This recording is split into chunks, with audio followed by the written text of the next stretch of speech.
Hello everyone, welcome to my channel that is crucial English with Aakash channel पर आपका हार्दिक स्वागत है।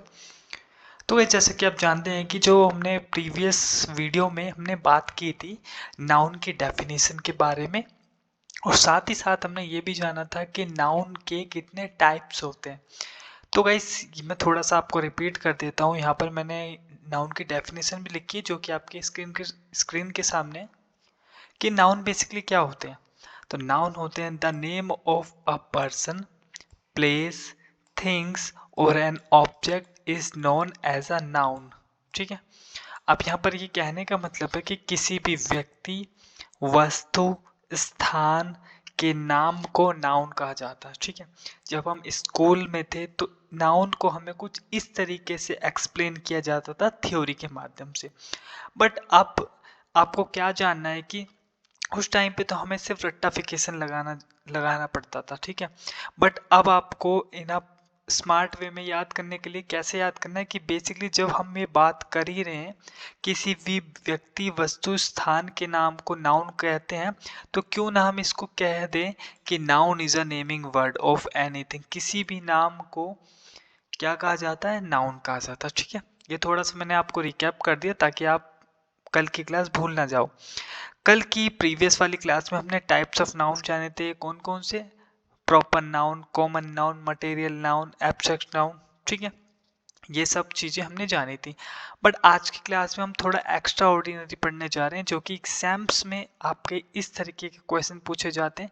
अगर आप वीडियो पर पहली बार देख रहे हैं, मेरे चैनल को फर्स्ट टाइम आपने विजिट किया है, तो प्लीज़ मेरे इस चैनल को सब्सक्राइब करके जरूर रख ले, क्योंकि ये जो मेरा चैनल है वो स्पेशली सभी स्टूडेंट्स के लिए जो भी एसएससी एस्पिरेंट्स की तैयार एस्पिरेंट्स हैं, स्पेशली सीजीएल, सीएचएसएल, एमटीएस की जो भी तैयारी कर रहे हैं। ठीक है।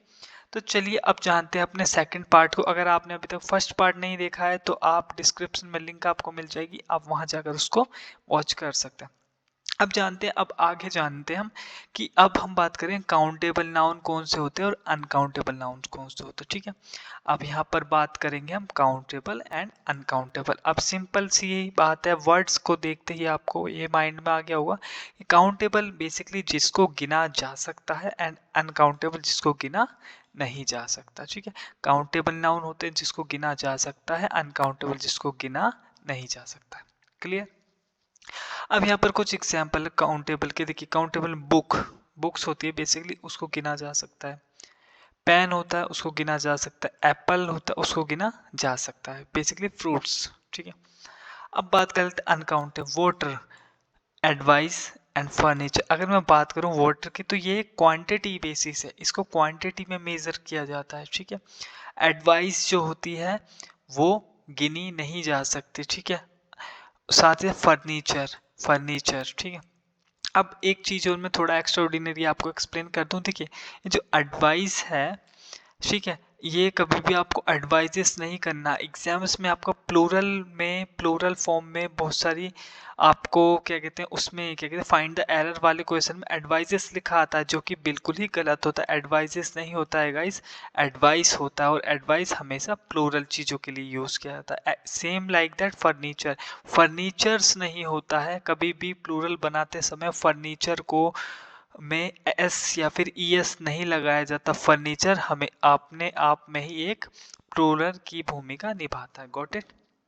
अब आ जाते हैं अपने सेकंड पॉइंट पे, that is possessive noun. Possessive noun क्या होता है? पजेसिव बेसिकली क्या दिखाता है? एपोस्ट्रोफी। देखिए यहाँ पर एपोस्ट्रोफी लिखा रहता है, जिसका अगर मैं हिंदी में मतलब निकालूं तो ये होता है किसका, किसकी। ठीक है। अब देखिए एस लग जाता है यहाँ पर, एपोस्ट्रोफे लग जाता है जिसमें भी, जो कि काम करता है आपका ऑफ का। ठीक है। ये जो एपोस्ट्रोफे होता है वो किसका काम करता है? ऑफ का, मतलब कि किसका, किसकी। अब देखिए यहाँ पर एक एग्जाम्पल लिखा हुआ राम्स बुक। अब यहाँ पर एपोस्ट्रोफे लग गया राम के साथ, तो ये क्या बात कर रहा है? ऑफ की, मतलब कि राम की किताब, द बुक ऑफ राम। ठीक है। तो एपोस्ट्रोफी भी ज़्यादा पढ़ना आपको जरूरी है एग्जाम्स की दृष्टि से। अब यहाँ पर सेम है बॉयज़ हॉस्टल, तो यहाँ पर बॉयज़, देखिए अब गलती मत कर देना कि कहीं आप कहोगे बॉयज़ हॉस्टल को बनाते हो, ऐसे कभी भी नहीं लगेगा। BOY एस, या कहीं आप ऐसे लगा दो, अगर आप ऐसे लगाओगे तो ये गलत हो जाएगा, ठीक है। बॉयज़ हॉस्टल बनाते समय आपको हमेशा बॉयज़ को प्लूरल बनाना है पहले, देन आपको एपोस्ट्रोफी लगाना है, देन आपको हॉस्टल लिख देना है। Got it. अब देखिए एपोस्ट्रोफी का जो यूज़ होता है ना, वो वेरी इंपॉर्टेंट होता है सही चीज़ों के लिए। अब कुछ वर्ड्स ऐसे होते हैं जहाँ पर आप कंफ्यूज हो जाते हो कि एपोस्ट्रोफी किसके साथ लगे, जैसे कि मैंने आपको एग्जांपल बताया अपन बॉयज़ का। तो ठीक है, अब चलते हैं आपने पॉइंट नंबर थर्ड पर, that is noun gender. Noun gender कौन कौन से होते हैं चलिए जानते हैं। ये है आपके masculine, feminine, common, neutral, number. Basically number का जब आ जाता है तो वो हो जाता है सिंगुलर एंड प्लूरल का, ठीक है। अब बात कर लेते हैं अपने रेगुलर और इरेगुलर नाउन के बारे में। देखिए अब मैं बात करता हूँ पहले रेगुलर के बारे में। अब बेसिकली कुछ आपको इंग्लिश ग्रामर में बहुत सारे लोगों ने बताया होगा कि कुछ भी नाउन होता है अगर उसको प्लूरल बनाना है आपको, तो उसके साथ एस या फिर ई एस लगाकर आप उसको नाउन प्लूरल फॉर्म में कन्वर्ट कर सकते हैं। ये सिर्फ रेगुलर जो नाउन होता है उसी के लिए एप्लीकेबल होता है गाइस, ठीक है। सारे नाउन के लिए ये एप्लीकेबल नहीं होता। Make sure one more time I am repeating कि जब आपने बहुत सारे टीचर्स के माध्यम से ये पढ़ा होगा कि अगर आप किसी सिंगुलर नाउन को प्लूरल में कन्वर्ट करना चाहते हो, मतलब कि किसी नाउन का प्लूरल फॉर्म में बनाना चाहते हो, तो आप उसके साथ एस या फिर ई एस लगाकर उसको बना सकते हैं। हालांकि ये काफ़ी हद तक तो ठीक है, बट जब बात आती है इरेगुलर नाउन के बारे में, ठीक है, तो यहाँ पर ये जो फॉर्मूला एक्सेप्टेबल नहीं होता है। हम बात भी करेंगे इसकी आगे। पहले अब ये जानते हैं रेगुलर के बाद। देखिए बॉय लिखा है, बॉय को अगर हम प्लूरल बनाएंगे तो इसके साथ एस लगा देंगे, सिंपली ये बॉयज बन जाएगा, मतलब प्लूरल बन जाएगा। सेम लाइक दैट अगर मैं यहाँ पर गर्ल लिखता हूँ तो गर्ल का मतलब क्या हो गया, लड़की, मतलब कि ये सिंगुलर है। अब इसका अगर मेरे को प्लूरल बनाना होगा तो मैं यहाँ पर गर्ल के साथ एस लगा दूंगा तो ये प्लूरल बन जाएगा। Got it. अब आ जाते हैं अपने इरेगुलर नाउन के बारे में, जो कि आपका चाइल्ड। अब देखिए चाइल्ड है, चाइल्ड मतलब बच्चा। अब चाइल्ड का अगर मैं कहूँ कि आपको प्लूरल बनाना है तो आप ये कह दोगे कि चाइल्ड्स कर दो। नहीं, चाइल्ड्स नहीं होता है, चाइल्ड का हमेशा प्लूरल चिल्ड्रन होता है गाइस, ठीक है। सेकंड एग्जांपल पे आ जाते हैं अपना मैन। अब एम ए एन, मैन, ये क्या होता है, एक आदमी, मतलब कि ये सिंगुलर की बात करता है। अब मैं कहूँ अगर आपको इसका प्लूरल बनाना होगा तो आप क्या करोगे, एम ए एन एस बन गया। ऐसा नहीं है, अगर आपको मैन का प्लूरल बनाना है तो आपको एम ई एन करना पड़ेगा, ठीक है। सेम लाइक दैट मैं आपको एक और एग्जांपल दे देता हूँ। थोड़ा सा इसको नीचे कर लेते ताकि आपको अच्छे से समझ में आ सके। सेम लाइक दैट अगर मैं यहाँ पर वुमेन लिखता हूँ, WOMAN, वुमेन, अगर मैं इसको, मेरे को वुमेन का प्लूरल बनाना है तो मैं इसको क्या बनाऊंगा, WOMEN, विमेन। तो ये क्या बन गया, इसका प्लूरल बन गया, ठीक है गाइस। आई विश कि ये जो सारे टॉपिक्स मैं आपको पढ़ा रहा हूँ आपको अच्छे से समझ में आ रहे होंगे पॉइंट वाइज पॉइंट। अब चलते हैं अपने फिफ्थ पॉइंट पे, दैट इज नाउन केस के बारे में, ठीक है। नाउन केस के बारे में बेसिकली आप जानते हैं कि नाउन तो आप सभी को पता है, noun is a naming word, ठीक है। इतना आपको पता ही है कि नाउन क्या होते हैं, noun is a naming word, ठीक है। अब बात करें केस, नाउन के केस के बारे में। बेसिकली जो नाउन के केस होते हैं वो तीन तरीके के होते हैं। एक होता है सब्जेक्टिव केस, एक होता है ऑब्जेक्टिव केस, एक होता है पजेसिव केस, जो कि अभी हमने ऊपर पढ़ चुके हैं। बट अब हम इसको वन बाय वन क्लियर करते चलेंगे। देखिए सब्जेक्टिव केस होता है जब किसी सेंटेंस में सिर्फ जो सब्जेक्ट है उसके बारे में बात की जाती है। जब सेंटेंस में जब किसी सेंटेंस में सिर्फ सब्जेक्ट पर फोकस किया जाता है तो उसको कहते हैं आपका सब्जेक्टिव नाउन, ठीक है। अब मैं एग्जांपल देता हूं, राम प्ले फुटबॉल, ठीक है, राम प्ले फुटबॉल। तो फुटबॉल कौन खेल रहा है यहाँ पर, बेसिकली राम। तो ये राम क्या हो गया, सब्जेक्ट। तो ये क्या हो गया, सब्जेक्टिव केस, मतलब इस सेंटेंस में राम के बारे में बात की जा रही। Got it. अब यहाँ पर है ऑब्जेक्टिव केस। देखिए अब ऑब्जेक्टिव केस है। अब मैंने यहाँ पर लिखा आई सो राम, मैंने देखा किसको, मैंने देखा किसको, यहाँ पर राम, राम किस, राम को यहाँ पर किस चीज में प्रदर्शित किया गया है, एज अ सब ऑब्जेक्ट के बारे में, ठीक है।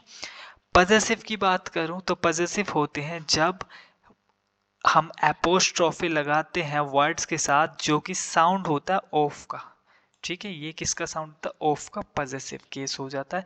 तो बेसिकली नाउन केस हमेशा तीन होते हैं, subjective case, objective case. Subjective case वो होते हैं जब सेंटेंस में सब्जेक्ट में जब सेंटेंस में सब्जेक्ट की बात की जाती है। ऑब्जेक्टिव वो होते हैं जब सेंटेंस में ऑब्जेक्ट की बात की जाती है। पजेसिव वो होते हैं जब किसी वर्ड के साथ एपोस्ट्रोफी लगा दी जाती है जो कि साउंड होता है किसका, किसकी, मतलब कि ऑफ का साउंड देता है। अब आते हैं अपने सिक्स्थ वर्ड में, that is abstract noun formation. Abstract noun हमने क्या पढ़ा था, एब्स्ट्रैक्ट नाउन वैसे नाउन जो दिखाई नहीं देते, सिर्फ जिनको फील किया जा सकता है। Got it. एब्स्ट्रैक्ट नाउन वैसे नाउन होते हैं जिसको देखा नहीं जा सकता, सिर्फ फील किया जा सकता है। फॉर एग्जाम्पल हैप्पी, हैप्पीनेस, ठीक है। स्ट्रेंथ, और क्या था, ऑनेस्टी, ऑनेस्टी, और क्या था, love.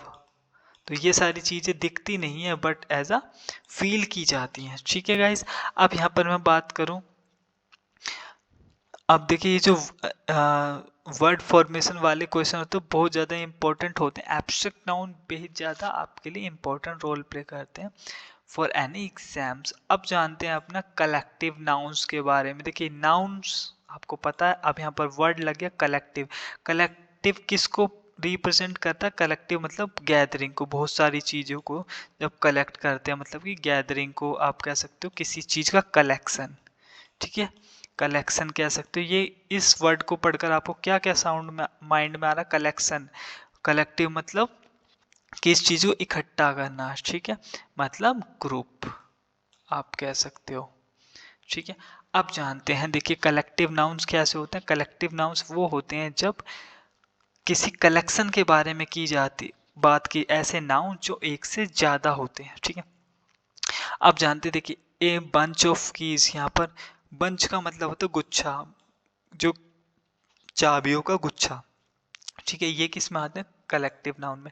A team of players, एक टीम में कितने, एक तो जना होता नहीं है, मतलब कि पूरी टीम में 10 जने, 11 जने, 8 जने, कितने भी हो सकते हैं, वो किसका काम कर रहे हैं, कलेक्टिव का, मतलब कि कलेक्शन का।